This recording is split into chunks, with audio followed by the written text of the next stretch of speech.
άκουγα ένα ντοκιμαντέρ από ένα κανάλι, Warthog λέγεται, και τέλος πάντων λέει για τον πόλεμο στην Ουκρανία.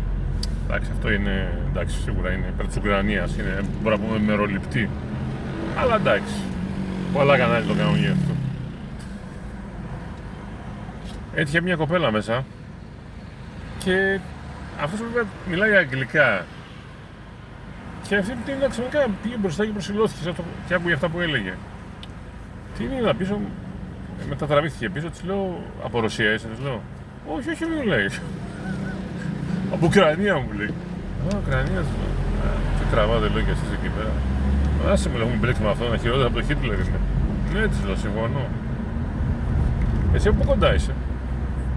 Τώρα από ένα μέρος δεν το ξέρω, αλλά είναι κοντά προς τη Ρουμανία μου λέει, από τη δυτική Ουκρανία. Και μου λέει στο μέρος μου, εντάξει, μου λέει, χωριό είναι ουσιαστικά. Υπάρχουν μόνο γυναίκες και παιδιά. Οι άντρες έχουν φύγει όλοι στον πόλεμο. Μου λέει. Άλλοι είναι στο μέτωπο, άλλοι είναι ως πολιτοφυλακή. Εντάξει, να ψάξω στο κέντρο της Αθήνας και 4,5 ευρώ έγραψε η κούρσα. Μου δίνει ένα τάλιο, της λέω, κράτα, άστα, δεν τα θέλω. Όχι, όχι, όχι, μου λέει. Κράτα βρε παιδάκι, δεν τα θέλω. Όχι, όχι, όχι, μου το πετάει και φεύγει. Λέω, κοίταξε να δεις ρε παιδί μου, ανθρώπινη αξιοπρέπεια. Μου κάνει εντύπωση. Τέλος πάντων, αυτά.